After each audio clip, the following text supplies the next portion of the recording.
My name is Jeff from Mental Health Resource. And I'm 𝐾𝐨 with the Straight Jacket Podcast. And today I am so excited to introduce our guest. She flew all the way from Seattle, or a suburb close to Seattle. Yeah. Julesy B, also aka Julia. Yes. I'm so excited you came. Me too. I love your story. And what I've heard of it so far, I'm excited to get more into it. Julia has 7 years of recovery, and she is a content creator, a mother, and then also works in marketing and has a photography business. So she's got her hands very full. Yes. Yeah. All the things. Juggling with all the things. Yes. I feel like we have to do that. Like we have to have keep ourselves busy with all of our creative passions, and then also make money, and then also take care of and have family connections, and have all of the little places in life filled, because we lived a life that was so empty at one point that it's almost as if we see how much we missed out on, and we just want this big, beautiful, full life, which, sobriety has afforded you. Yes. And then you throw recovery in the mix too. And that, I feel like, it's my a full-time job. It is. And I'm always how do I, and my sponsor and my friends will say, if it's meant to be, there will be time. God makes time. And I'm always okay. I think we also make time for the things that are most important to us, and everything that's not important kind of just falls off. It true. just doesn't make the cut, you know? Yeah, so, I'm not great at prioritizing for sure, but it seems that if I'm focusing on social media, I'll have a season where I'm full force in that, and then I'll start focusing on my photography business, or wedding season will happen or something, and then I don't make a TikTok or Instagram reel for weeks and weeks, and I'm oh yeah, I'm doing that, I forgot, and then I bounce back and forth. So it is hard to focus on. I'm not great at it, but it's okay. I think that's a normal and natural flow, because we can get bored with things too. It can become monotonous or feel like a chore or a job, and just, you know what I mean? So that's true. I don't know. I think that's normal. Yeah. I did have some kind of social media agency reach out to me once and interview me and ask me if they were going to hire me to make all their social media content. And I didn't know anything about the interview. I just went in totally winging it. And they were so what's your strategy for creating content? I was they're what's your schedule? I was I come up with ideas in the shower, and then I just make them, and that's it. They're I'm successful. And they were we don't want to hire you, actually. I'm that's super fair. So, yeah, I definitely have, ADHD, neurodivergent, so I don't have a ton of control over what my brain decides to hyper-focus on for that time. But it's also it's fun to be that way too. It is, because when you do get to hyper focus on something, so you good get at shit it. done. This is going to the top. Yeah. Actually, I'm going to do this better than anybody anywhere at any time. Yeah. You know what I mean? As long as it's fun, and my brain deems it fun until it's hard, like a job, like what you said. So anyways, all the things. All the things. Well, take us back. Take us back to a little bit of what we call your villain origin story. Yes. Tell us a little bit about Julia growing up. What kind of kid were you? Okay, so growing up, it's interesting. Every time I share my story, I feel I've always focused, it's evolved, more truth surface over the years. And I feel I've spent a lot of time talking about the basics of, I think, what led to my alcoholism, my drug addiction, which is trauma and, divorce and alcoholism growing up. And then if I look at it from another, more healed perspective, which I've been doing recently, I'm okay, there was also a lot of goodness in my home and in my family, and my mom created this super magical childhood for my sister and I. So it was there was polarity, my parents, duality for sure. My dad is an alcoholic. He'll never watch this, so I'm always do I say that? But he's in late stage alcoholism, and he lives in another country. But so growing up, obviously in the home, that's automatically things are broken, right? Yeah. If we have alcoholism in the home, there's just basic emotional safety needs weren't met. I walked on eggshells. There was always yelling. It was very tumultuous. My parents didn't get along, and I didn't know that that's what was happening, right? I didn't even know what alcoholism was, and I didn't understand why I couldn't connect with my dad, or why he was so angry. And the thing with my dad and I is we're exactly the same person. So very headstrong, and he wanted to just use anger and control to make my sister and I be exactly who he wanted, and it worked for my sister, and it never worked for me. And so as a result, we just brawled, like fought so hard. So I developed things like anxiety and like weird OCD habits when I was little, like 4 or 5 years old, counting everything, walking up and down the stairs, doing what's now called like Puro OCD, where I would have to repeat words and thoughts in my head all day long to like counteract bad thought. Just a bunch of OCD stuff I didn't know was OCD, but I was like 6. Right. You know? And Maybe. so through healing and recovery and therapy, I've kind of been able to uncover like that doesn't really happen on accident. That's like a response. So what was going on, you know, in my world? So all that to say, there was good and bad. I really didn't feel, I was always the bad kid, you know, never felt good enough, smart enough, pretty enough. And I think I was born with like, I don't know, just so much fear and self-awareness and ego and overcompensated, had a bad attitude, like all the things, you know. I wasn't an easy child. And so when I found drugs and alcohol, I think it gave me a sense of purpose, and I loved what it did for me. And yeah, I don't know. And at that point, it was like, well, this is the solution now, you know. How did you get introduced to substances? Yeah, so my dad made wine in our basement. My mom made blackberry wine in serious? pickle jars. Yeah. We had like, well, we didn't have pickle jars, but we had like big things, like big jugs. Yeah.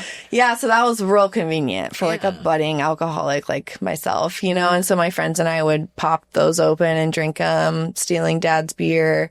The first time I got super smashed was on like a 5th of hard alcohol. You know, I had like a weird childhood, but also my parents really tried to control and shelter me. They're both from the Midwest. So they're from like, my mom like grew up on a farm. Like they're just from Nebraska. They're very like Pennsylvania Dutch. Yeah, they're almost. Like, they're yeah, no. Midwest is like, I mean, you know, it's very, it's just it's very different than Seattle. I don't even know how they ended up in Seattle, but so then they had me, and I'm like, you know, just one of us. Yeah. Like so many feelings. From birth. Fucking, my mom's like, you came out of the womb with like eyes wide open, like ready to go, just like hyper alert.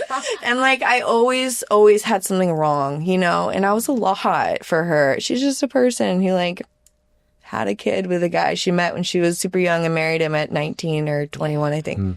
So, you know, like, and now the relationship I have with my mom today is like, I cherish it so much. She's so wonderful. And same with my dad. Like, we've done a ton of healing, you know, ton of healing. So anyways, I can't remember exactly. Oh, how did I get introduced to substances? Yeah. So that was how, when I was 12 or 13, I started experimenting with alcohol. Okay. Yeah. And loved it. It was like, fucking thank God I found this.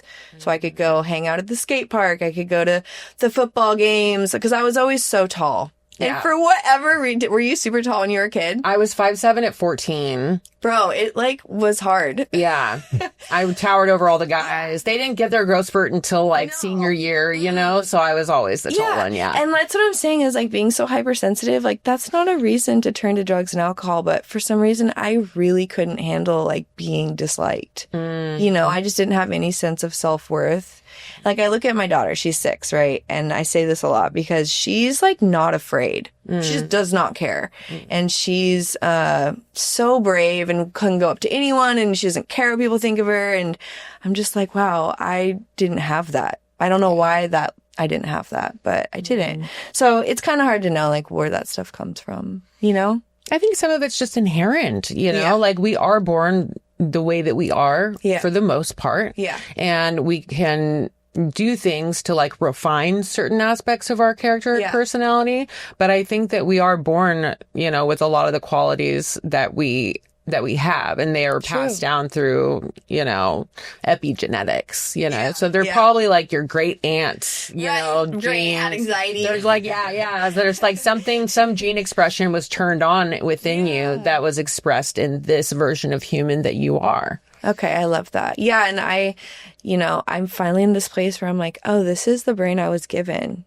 And it's like, that's exactly the brain I was supposed to have. That's so beautiful. Yeah. But I didn't feel that way for a long time. I remember telling my mom I wish I could just be a different person, you know? and I would make her so sad. So a lot of feelings of just like, I'm uncomfortable, man, you know? So I found drugs and loved them. So you started with alcohol and then you eventually got introduced to... Yeah, cocaine and ecstasy were next. Was the rave scene, were we raving in the rave scene? Kind of. Because it was that era. Yes, I wasn't like, my parents were like doing their best to keep me contained. Yeah. So like before, my dad left at 15 and then it was like, all bets are off because unfortunately my mom could not control me. But with dad there, he was like pretty scary, so he could control me.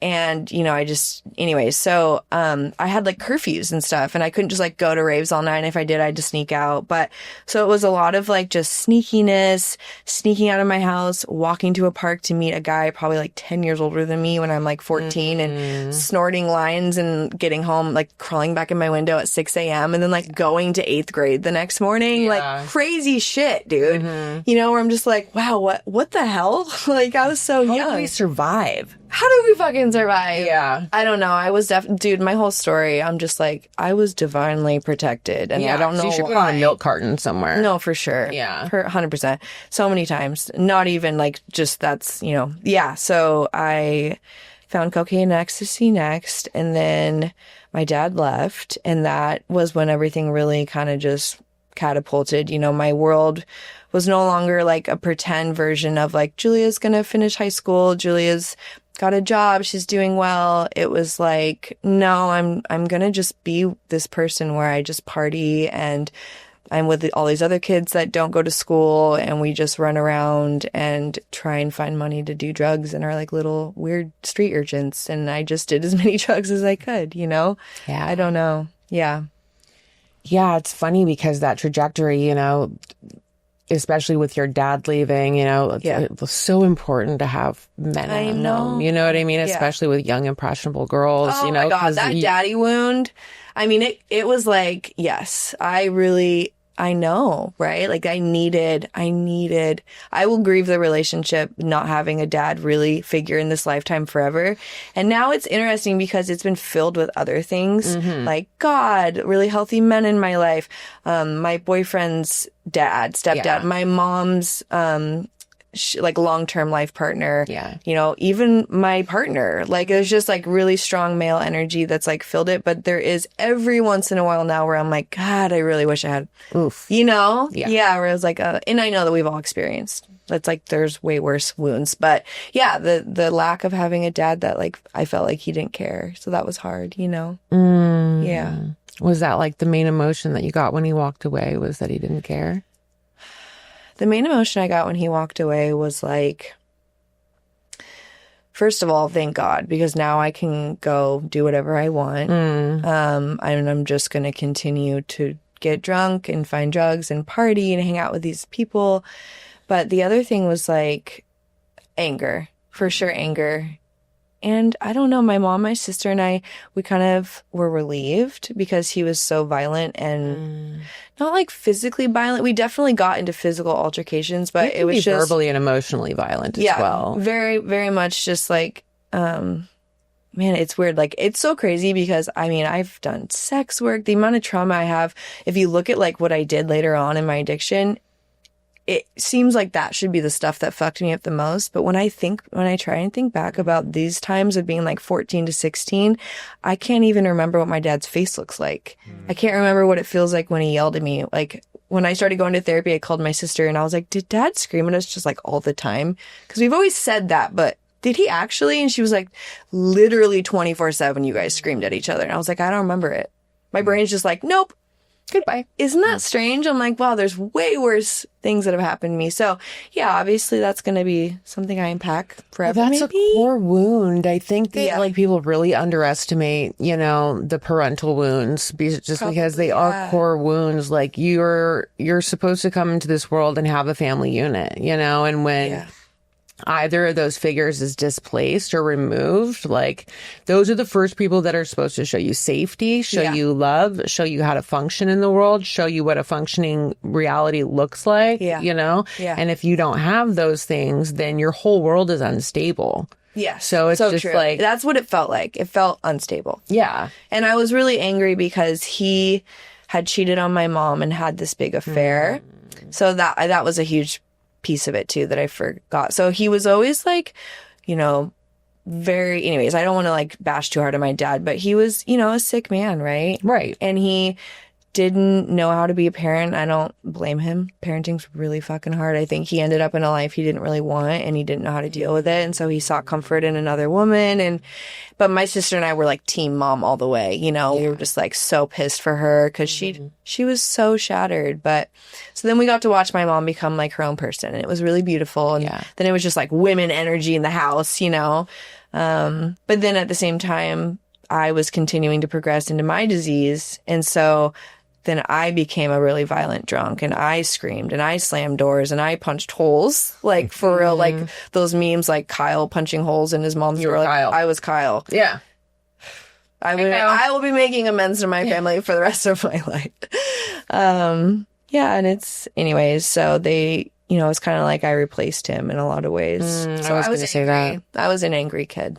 Yeah. Yeah. I was going to say, and to go back to like your dad living a life that like he kind of accepted his fate with that situation, you know, and I think maybe he tried to do the best that he could. But me and my sister have this conversation a lot where, because I grew up in foster care, and people, the viewers and stuff know that. And like, I've had to have a lot of compassion and grace for my parents because they didn't have the resources that we have these days. Like, we have TikTok and psychologists on TikTok, and we have we have ChatGPT that we can just look up any type of disorder and like get all the information on it. Well, like medications work, and like there's resources near you. Like you can go to an inpatient place for mental health issues or substance abuse issues, and like it's not frowned upon now. And we have language for it, whereas 100%. Before, like, I would say trigger, and some of you are like, what's that? You know? And it's like, no, that's a real thing, until they experience it themselves. They're like, oh, that's a trigger. Like, I feel triggered. Like, it literally triggers a response. You're like, no, that's why there's language for it. Yeah. Because that's an emotion. These are the things that we've been hiding from, you know? Yeah. But we have this language for it. We have all of these things now,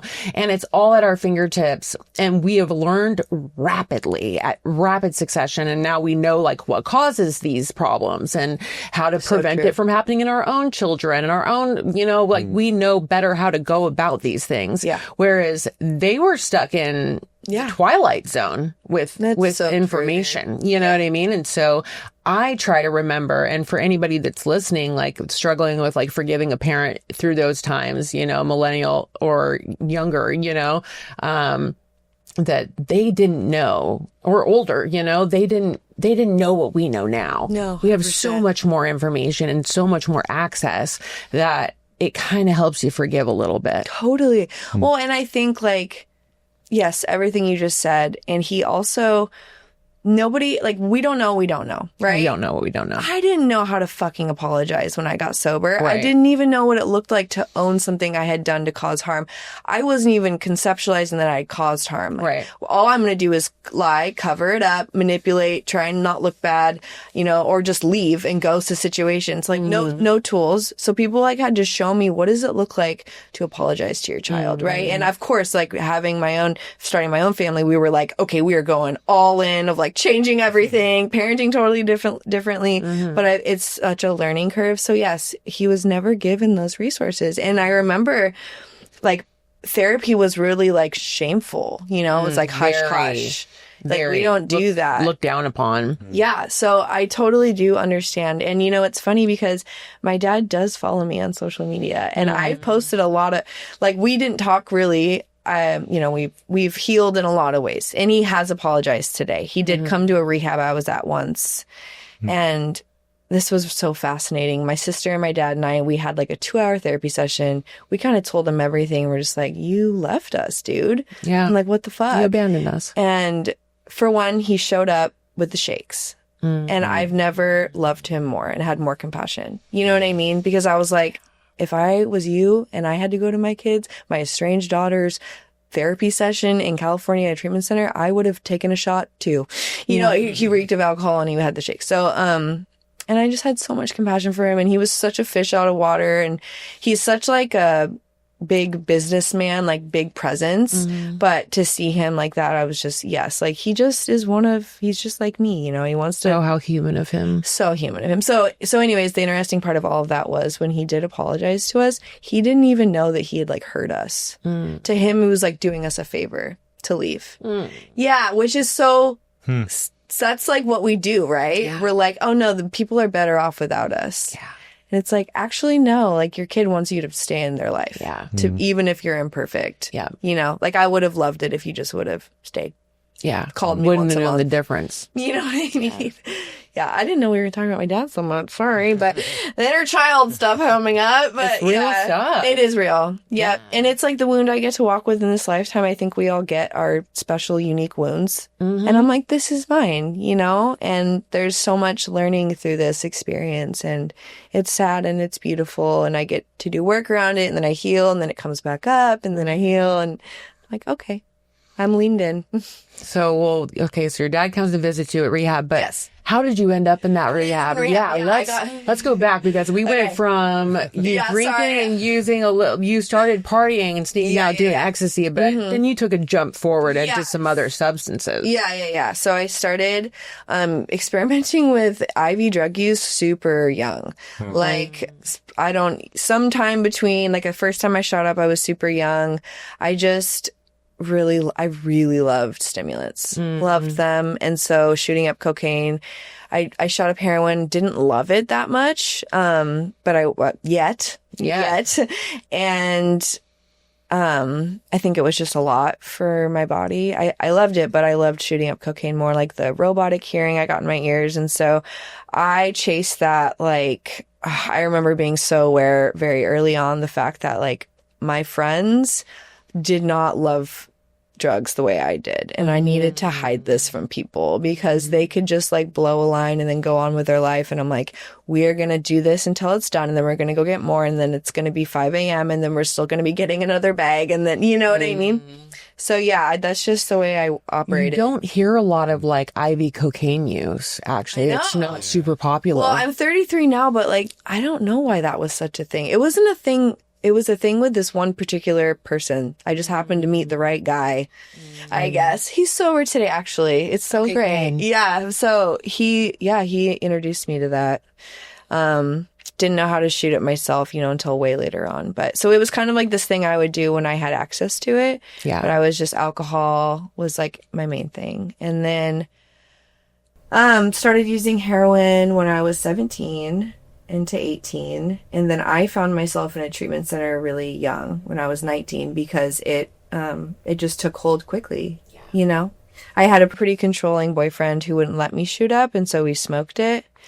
And you know, I say controlling, but like I was abusive too. We were bad for each other.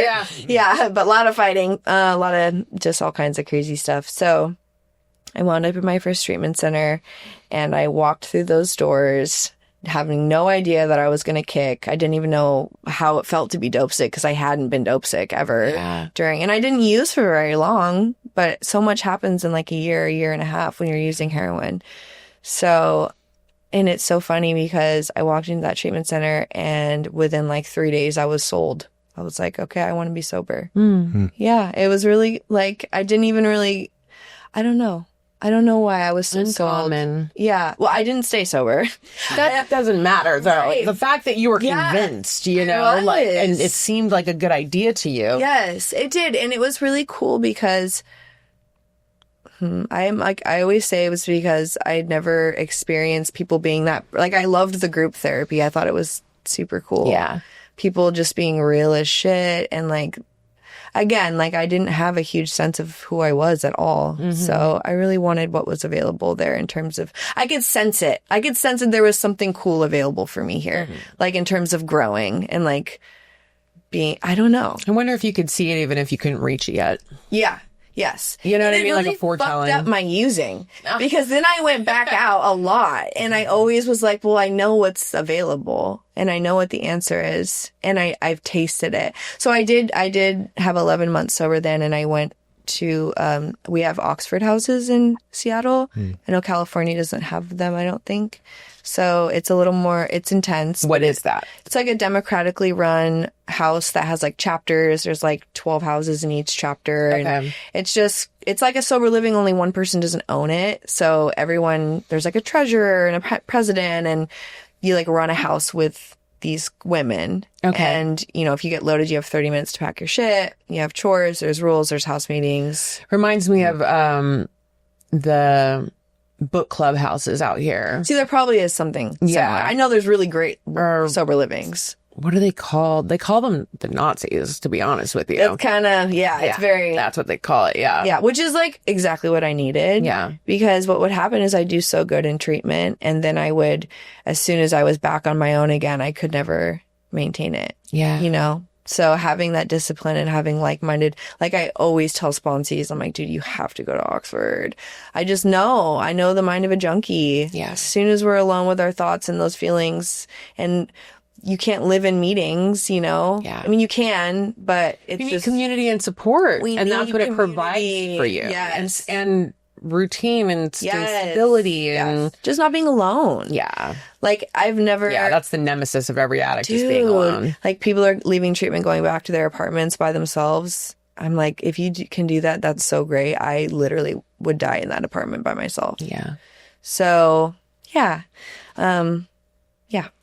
So you get 11 months, then you Yes. relapse. I relapse. Tell me about that process. What did that look like? So when I relapsed, I was, I've told this story a lot. I was trying to go to school. I went back to school. I so much like goodness, you know, you throw your life away in a year in a relapse, more like sometimes 10 days, but so much then can happen in a year of sobriety. You know what I mean? Like I built my life back up so much, and everyone was so proud of me. And I feel like when you get sober and you're starting to go to meetings again and work a program, all of a sudden, like the world lights up.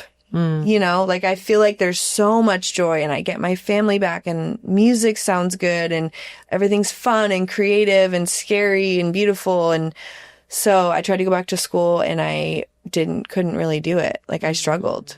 And I don't really know what that was, but it was like the perfect storm. I moved out of Oxford, quit my job so I could go be a full-time student and live at home, moved into my mom's basement by myself, and they left town for a 2-week-long trip.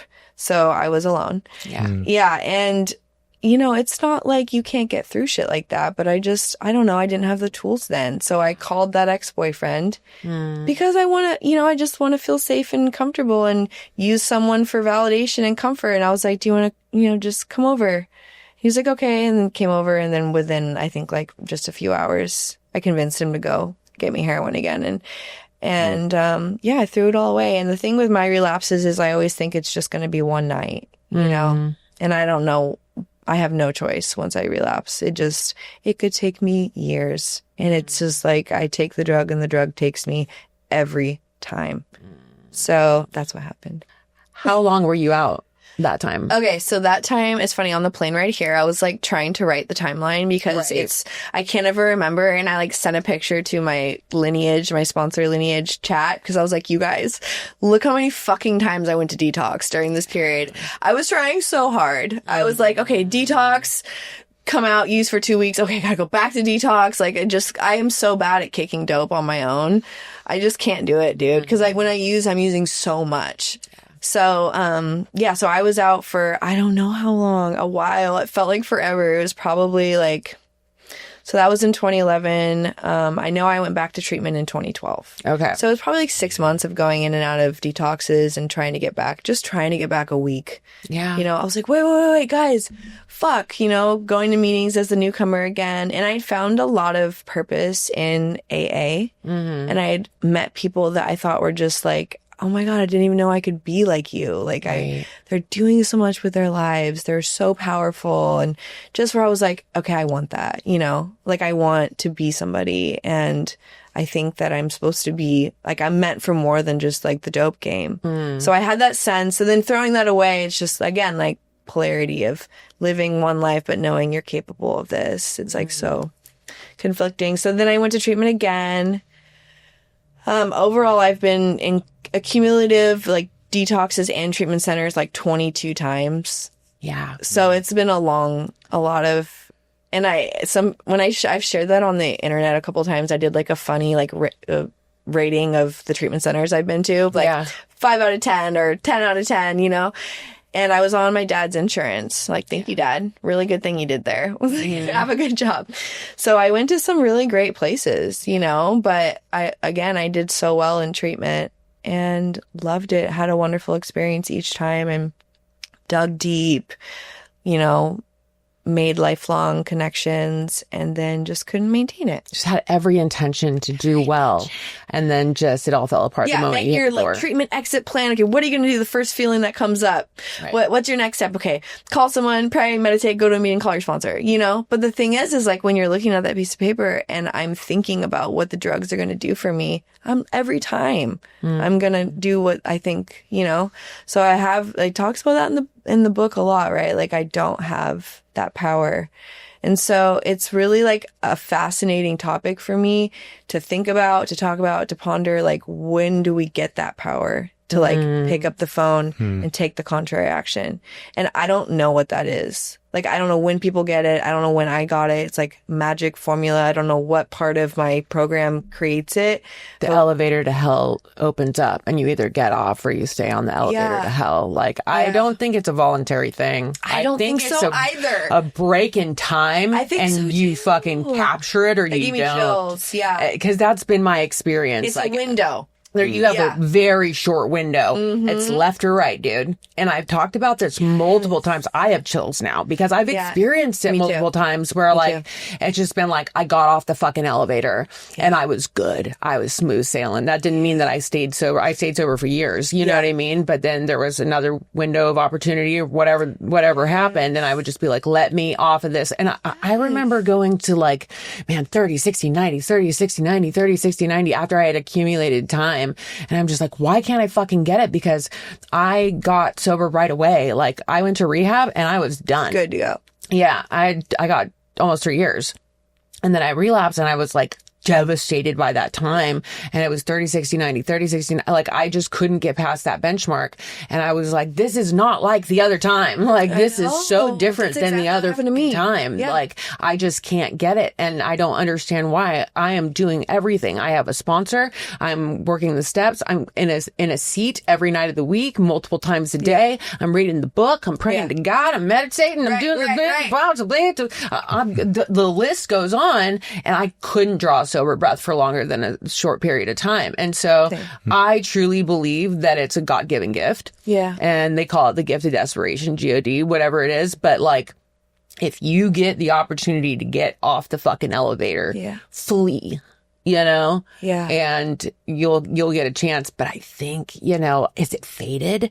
I don't know. Are we supposed to gather some of this experience? So like suffering, so then we can go carry that message? Exactly. No. It's such an interesting topic that people who haven't been through it wouldn't understand. So they're like, what do you mean? Like, why can't you just quit? And it's just like, shut up. Or like, why can't you had that time? What happened? Yeah. Like, why couldn't you keep it? How could you throw that away? I don't know. If I knew, we wouldn't be sitting here, you know, discussing it, you know, and be baffling to all of us. I baffled everybody, dude. Yeah. Even people that were in recovery were like, what the fuck? What do you mean? You had it all, you know? Right. It's just like, it looks like you threw it away, but no, I think there's something, sounds weird, but I mean, I think there's something fated about some of it, you know? And, no, that's literally what my sponsor says. She goes, it was like a Tuesday, you know, like it wasn't me. Like, it wasn't me. Like, yes, I made the choice, but I wanted to make that choice 1,000 other times and I couldn't. Yeah. And so I do think, I don't know, man. Yeah. I don't know. It's a gift, you know? Yeah. And I think that also cracks you open into believing in God. Totally. You know what I mean? Like if you are hardened at any point, getting that window of opportunity and cause usually it comes with a spiritual experience. Always. It's always paired with a spiritual experience. Yeah. And so you're in hell. You're in hell. Choice. Exactly. Yeah. And it's like, you want out? And it's like, oh my God, you're real. Okay, let's go. Where's the light? Just lead me out, you know? Yeah. Like there's no detox beds and then I'm stranded on the side of the road and I want help and I'm like, please God, just get me into detox. And then someone calls me. They're like, we have a bed, get here in an hour. You know, like shit like that. And that happens so often. Yes. So, and I remember like sometimes in the depths of my heroin and meth addiction, because it turned into meth and heroin. Those are what I did together. Me too. And yeah, we're special type, like right in the fucking jugular. But anyways, literally. But I would like meet people out there who had either experienced that, like where they've had a taste of like, okay, there's something bigger here, or like they had, so I remember like I would be in the darkest place of my addiction, like, and I'd pray with like a junkie, you know, we'd like talk about God and we'd be high, but then we'd be like, wait a minute. So I know that God exists everywhere, even in my darkest moments. Like it never was left me, you know, literally sitting beside you in all those moments. Yeah. What was your darkest moment in my your addiction? Wasn't anything like, you know, I don't know if there's one moment does come to mind. So I was living in a drug house and I had nobody left. I didn't want anybody. I had a long-term boyfriend who we always tried to get clean together. We had run all over California and Washington and, you know, really loved each other, but just couldn't stay clean together. And we were always down and out, poor, broke, you know, just dope sick, living in cars, totaled the car. Now we're living in couches and we're on the streets and we're in motels. And so I just my disease progressed enough where I was like, okay, I need a better hustle. I can't sell drugs. You know, I just needed money right then, right there. So I found an in into prostitution, you know, and I called it, you know, like it was Craigslist. It was like escorting, but it was prostitution. That's what it was. But we can call it escorting. We would put a nicer label on it. So I was doing that. Obviously lost the boyfriend because he wasn't going to stay with me while I did that. So I was in a house by myself. I rented a room. I dressed up the room as much as I could. I was so deep and I was so twacked out, gone, you know, just looked nothing like I looked now. And I know people meet me and like don't have any idea, you know, because I still look like never guess. People always tell me I look innocent. I'm like, okay, I guess I do. I don't know. Do I? But people don't ever. And if there aren't a lot of photos for me during that time, but I mean, I just picture like if you saw me on the street, you would have been like, holy shit, you know, like picked out, so skinny. So anyways, but you know, I was still selling my body in this house and everyone else living in the house, like, you know, were kind of like vultures, like waiting to rob me, waiting to beat me up, wanting they knew I had money and drugs. And so I'm just like, you know, day in and day out, like meeting with a trick, walking them back into this room, selling my body, getting my drugs and my money and leaving. And then they leave and then I have everything I need and my world's about this big and it's so fucking dark. And I remember one time someone in the house, I don't know if I was knotted out, they broke the lockdown. I mean, there was always fucked up shit happening. You know, you always get all your shit stolen. Yeah. So I had turned a trick, hated every second of it, and I got that money stolen. So they took my dope, they took my money, and all I remember is like the cry, just sobbing on the ground, like wailing, because you don't understand what I had to do to get that bag. You know? So it was like a totally different like feeling of just, I'm so worthless. I've sold my body for this money and these drugs. And now I don't even have any drugs to use to numb over that. And I remember wailing and I remember one of the girls downstairs telling me later on, she's like, I could hear you through the walls. And it was heartbreaking. She's probably the one that fucking robbed me. You know what I mean? But yeah. And like, here's the deal is if I had been given the choice to rob me, I would have. So like it's a cutthroat world, but yeah, I'm not built for that stuff, man, but I had to be. So, and that's what I wanted. I loved drugs. I loved heroin and meth. It took me down, dude. Bad. Just walk me through getting out of that. Okay. So when I finally got sober this last time, because there were the high-speed J's involved, wasn't there? There was there was a lot. Okay. So I met Ryan in this point. So Ryan comes in. Current partner. We're still together. It's fucking wild. And he has 7 years on the 5th of this month. Congratulations. Yes. Like, It's not tomorrow. Day after tomorrow? Day after tomorrow. Okay. I have a coin coming. So I'm so happy for him. He'll go celebrate at his men's meeting, but we'll do something fun too. So I met Ryan. And Ryan, like me, was I don't know, like, yeah, we were in the dope game, but like, we were both nice kids, you know, like he was trying so hard to be some like cool drug runner and like doing all and I was just like, I just saw right through it, you know, and we really caught on to each other, and something super traumatic happened to me, and he like took care of me and didn't try and fuck me, didn't want anything from me, you know, and just like, and didn't care that I was a prostitute, and just saw me for exactly who I was, and was like, okay, yeah, we have to get out of this thing, you know? So then it was like the conversations changed to, he'd never been sober before. It was like 10 solid years of using. His story is crazy, but so I was like, no, listen, like, we can get out of this. Like, there is a way. And I didn't even want to prior to that, you know what I mean? And then it was just like, it's not worth it. Like, I'm never going to be able to do it again. My disease would just tell me over and over, like, you've tried and failed so many times. There's no point. Right. Yeah.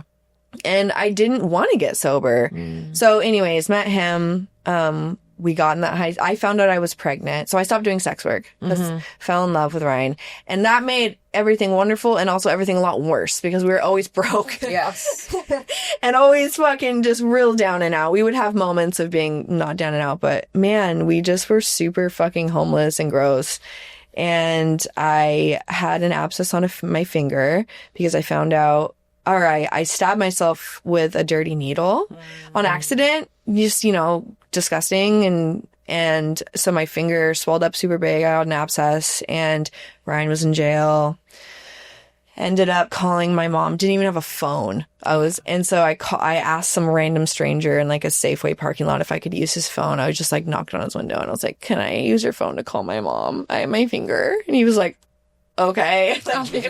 Gave me his phone. It was just like, yeah. And so I called my mom, and, you know, at this point, no one's talked to me in forever. They're so done with my shit. You know, if I were to show up, they'd call the police. And she came and got me, drove me to the hospital. And that's when I found out I was pregnant with our daughter.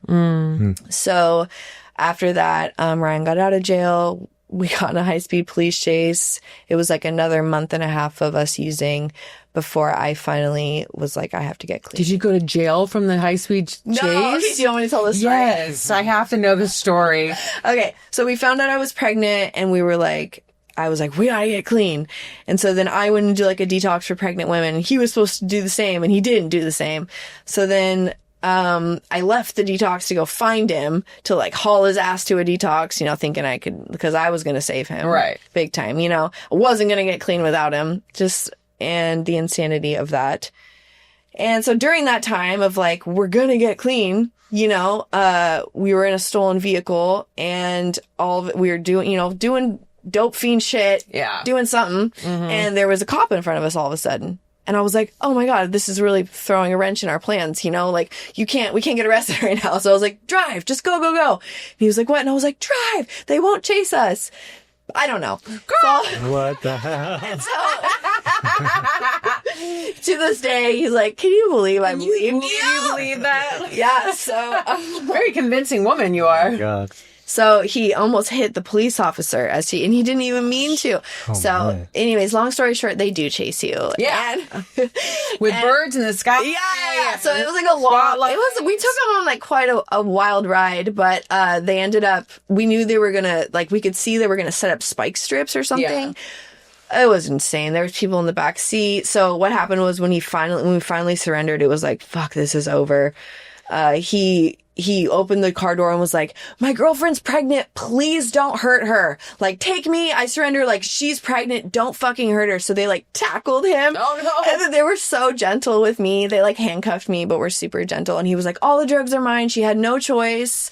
Like, he took all the fall for it. He always did that. But it's because to him, like, he already was on the run. Like, at that point, he knew he was going to go back to prison. And so he's like, I love you. Like, I'm going to marry you someday. But like, this is on me, you know, like, let's fucking get clean. Like, this is the end. Yeah. You know, and he meant it. And when he surrendered, he was like tears in his eyes. He's like, I'm done, you know, like, let's do this. And, me emotional. Yeah. What a story. That's incredible. I'm so glad you told that because I needed to hear that. Aw. Yeah. And yeah, so that was it, man. I used for, I don't know, another week or so. And then I went to a treatment center, and, he was released. He was supposed to go, eventually he made it there in like another month. We'll just say that. Yeah. So, and then later on, he was looking at a 5-year prison sentence once we had gained some sober time, and like his sponsor, my family, his family, everyone showed up in that courtroom, and the judge, the person before him had the same, very similar charges and was sentenced to like a 5 or 6 year prison sentence. And, when he finally did get sentenced, the judge was like, I've never done this, but I'm going to give you, like, I feel like if we put you in prison right now, like I'm pregnant at this point, super pregnant. He's like, it would do the opposite of like the rehabilitation that we want. And he's like, I've never seen anyone actually get like, we're in what's called Snohomish County, in Seattle, which is like nobody gets fucking clean in the court system. And they do. I mean, of course it's just a rare occurrence. Rare. Those judges are and he gave Ryan the chance of a lifetime and allowed him to do DOC and at-home monitoring for I don't know how long, a long time, and he did not have to serve any time. Wow. Yeah. That's incredible, and that's another God shot. I mean, the night before we had that court hearing, I remember I got on my knees and I was so afraid because I'm about to have a baby. I'm like, he's going to go away forever, dude. Like 6 years felt like such a long time. It is a long time. And I had this moment where I was like, okay, God, like I'm going to turn this over to you. And then it was just like this voice that was like, I already have you guys. Like I have this. And I was like, okay. And he totally did. Like I went up there and talked, my big pregnant belly, and the judge. So just crazy shit like that has happened to us, dude. Ugh. Yeah. That's so amazing. And it's like, it's just a testament, because I feel like when you do get that window of opportunity, and like I said, it's coupled with that spiritual experience, God shows the fuck up. You know what I mean? Like, it doesn't even surprise me anymore. I'm like, no, I'm always in awe. Yes. I'm always in awe, but I'm never surprised. I'm like, of course, that's such a good way but I'm always in awe. And I'm just like so immensely grateful that I get to bear witness to the signs and wonders, that they've written about in these books for years, and I get to have my own personal experiences and relationship with this creator, that like thought that it was that the universe needed one of us too. I know. And like isn't that such a beautiful thought? Beautiful. It's beautiful. The thought that it gets me is like the likelihood of us even existing is like 1 in a billion or something. Trillions. Crazy. Like, I'm like, okay. Yeah. Like we're supposed to be here. And yes, I always tell people that. In the beginning, they're like, how is this going to work? I'm like, no, just wait. Don't worry about the how. Yeah, just do the do. Right. If you just stay sober, like, I gotta get a job. I need money. I'm like, or you just try this, just stay put long enough for a miracle to happen, and it will. If you do the right next thing, like 100% of the time. I don't know. Yeah. God opens doors. Constantly occurs. And it's like, you have to be open to it. And that's why, talk so much about that spiritual experience, because if you miss that part, your eyes are too closed to see the miracles going on around you. Yeah. You have to have your heart, mind, and soul opened to know that there are these miracles that are occurring around you, to appreciate it, to because they're the indicator of the next step.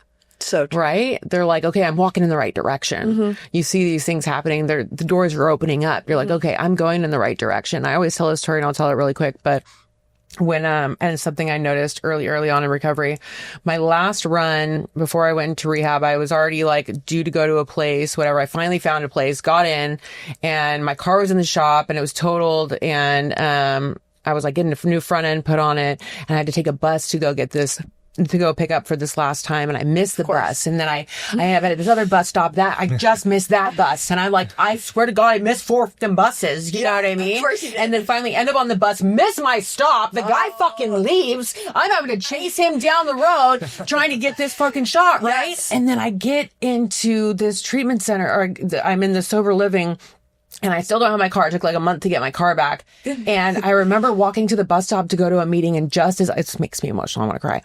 Just as I was walking up, the bus pulled up and it stopped in front of my feet. Like as we both arrived at that point at the same time. And all I could remember was being on that bus, missing at every stop. And it was such a metaphor for life that like, if you're going in the wrong direction, you're going to miss the bus every time. Like it's going to be inconvenient. You're going to be so inconvenienced that you want to give up. And when you're going the right direction, it will meet you there exactly at the right time. Exactly when your feet land there, it will be there to pick you up. And it has been a true testament and to my story and to so many other people's story that's exactly the case. Right. And yet I still am like, are we sure the bus is going to come? Yeah. You know? Because we're like, human. I don't know. Yeah. I'm like, I got to have a lot of worry and anxiety about this first. I quit doing that.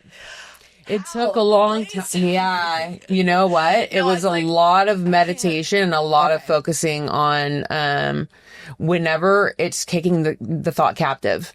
Whenever that worry comes into your mind, you instantly replace it with another thought. And it's like called a mental diet. It's like a muscle. It takes so much effort at first. Okay. But you just replace it with a higher thought, And it's like, some of them are relentless, but eventually like they give up. They're like, so you're just fighting too much. Like so you just replace it with a higher thought. And eventually they'll come less and less.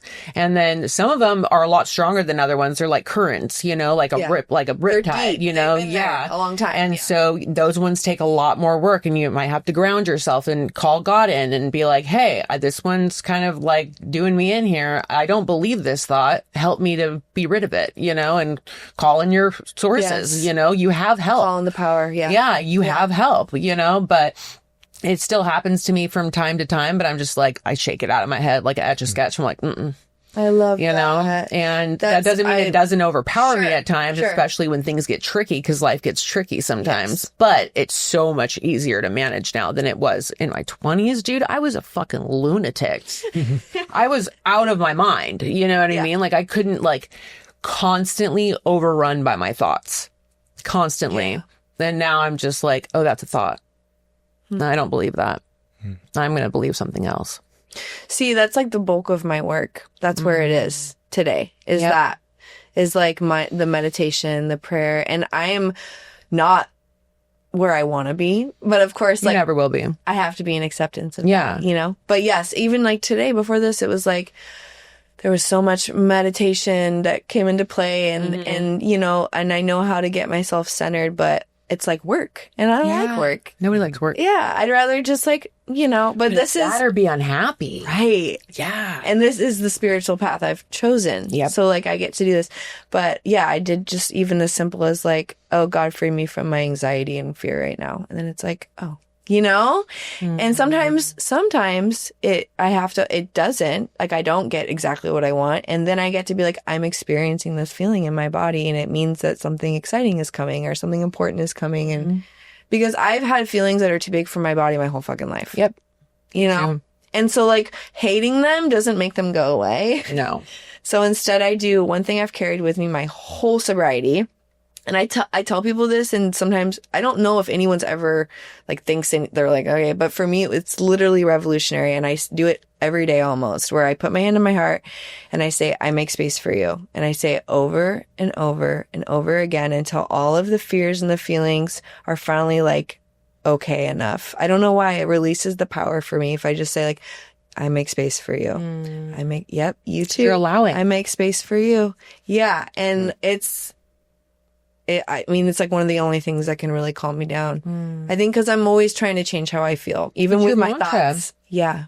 It like allows whatever I'm feeling to exist in my body. So I'm not resisting it, maybe. Resistance is what causes the most pain. And the OCD I had when I was a kid, essentially I'm trying to regulate my own feelings. Yeah. I'm like doing all these things so I can feel better. Yeah. Because nobody ever did what you did, and we were talking about before the show, like doing the grounding breathing. Yeah. That would have been revolutionary. Yeah. If someone did that. Instead, I just thought I was a freak, you know? I'm like, what is wrong with me? Yeah. So. Yeah. There's somebody watching this. They are hopeless. They're helpless. Yes. They've been in your shoes. Yes. What do you have to say to them? They think that they cannot get better. Oh my God. Okay. Well, let me just say, I literally was the girl wailing, you know, in the dope house, just, between me and like sobriety, it's like I was at the bottom of the ocean, and like I knew that the sobriety was up there, like, you know, tip of the water, but I didn't have the power or the ability to like be free from it. My drug addiction was so big and so heavy. And I also was so afraid to get sober. I was so afraid to face life again. And I had no skills and no tools. So what happened was like getting pregnant really just fucking wasn't the only thing, but it catapulted me into a place where I was finally willing enough to stay, and then to stick around long enough to then stay sober for me, not just my daughter. But what I would say is like, here's where Ryan and I are at today. And I don't say this to like brag, but I also think it's really important because I've shared all this hell. Like, we closed on a house on November 14th of this year. Congratulations. You know what I mean? And like, we already bought a townhouse but we bought our like dream home. Not, I mean, it's not like, it's super, it's in a really nice neighborhood. It's your dream home. Don't discount it. To renovate it, it's like, we're like in the suburbs. The schools are rated really well. We're like, if only they, like, we've made friends with all the neighbors. And Ryan and I always are like, you know, if only they knew. Nobody can follow me on social media.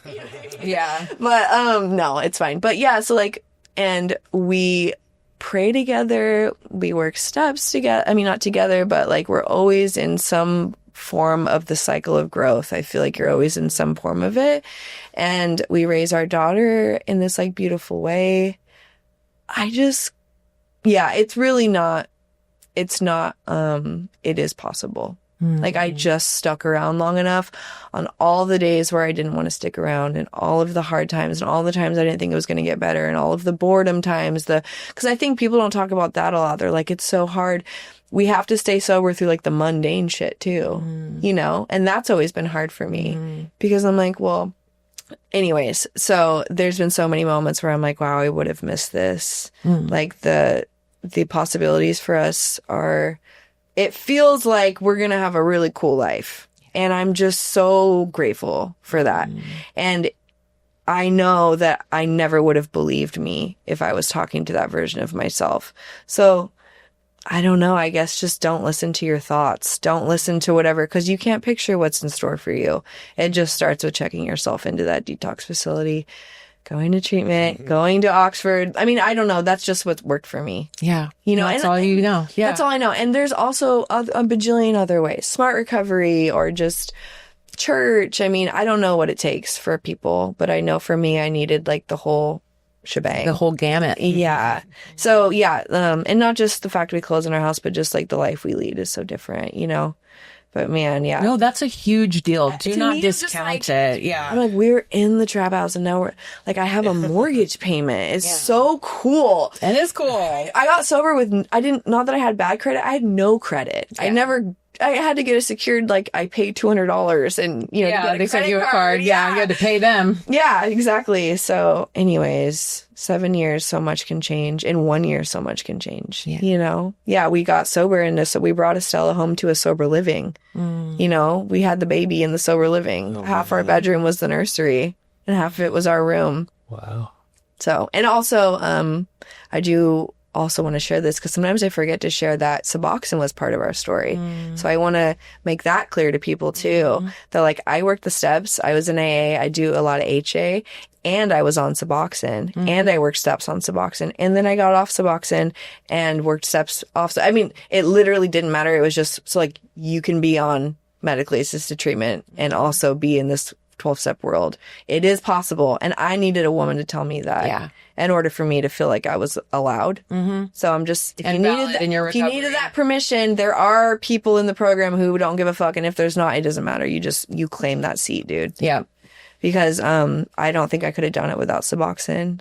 I know I couldn't have. I needed it. I needed that gap. Thank you for saying that for people who needed to hear that. I always forget. Sometimes I forget to share that. I'm like, oh my God, it's so important because it bridged the gap for me. I mean, it's so jarring to get to be heroin addict, full sobriety, and then just have to like ride it out as a raw nerve. Yeah. So, and I always thought like, we're not supposed to use Suboxone long term. Guess what? I was pregnant, about to be a mom. I had to just set all of that aside and say, whatever it takes for me to stop shooting dope. Yep. That is what I'm going to do. Harm reduction. Yes. And there's different forms of recovery. Yeah. And I will preach that until the day that I die, because people are dying and they need to, there's multiple paths to recovery. There is. And that's the other thing is like, just whatever keeps you alive, dude. Whatever keeps you alive and growing. I think that's the thing, is like, that's the pinpoint, right? Is like, are you growing, changing, and living a better life? Exactly. Is that, are you recovering? Yeah. And who am I to decide what is a quality of life for someone else, you know? And that's the other thing is like, so now I always, like I told you, I think last night, like I always have at least one sponsee that's on Suboxone or methadone. Now, can I tell sometimes? Like, yeah, I have my own, like sometimes for me, like it did numb me out slightly in the beginning, but I also needed that. And I'm okay to admit that. Like, it wasn't like I was loaded. God, I had to kick just getting on Suboxone. You know what I mean? Like it didn't ever make me feel high, but I do think it allowed me to process things in a way that I needed to process them at the time. That was your process. You know what I mean? Like, what made you want to get off of it?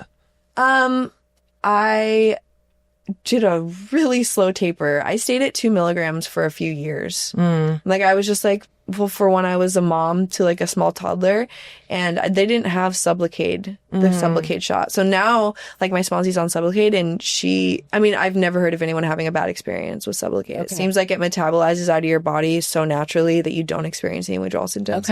I did. So I would try and go down to like 1 milligram, and I would be dope sick, like years into my recovery, trying to work, school, be a mom, run a business.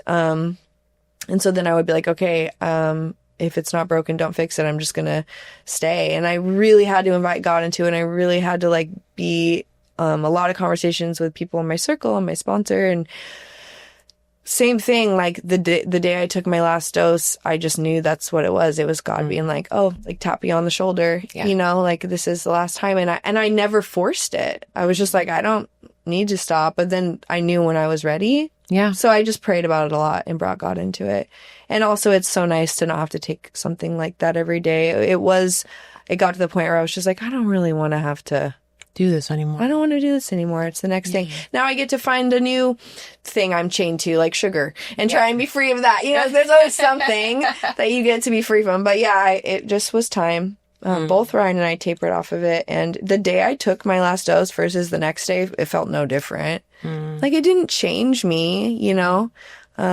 Anyways. So yeah, do you want to share that?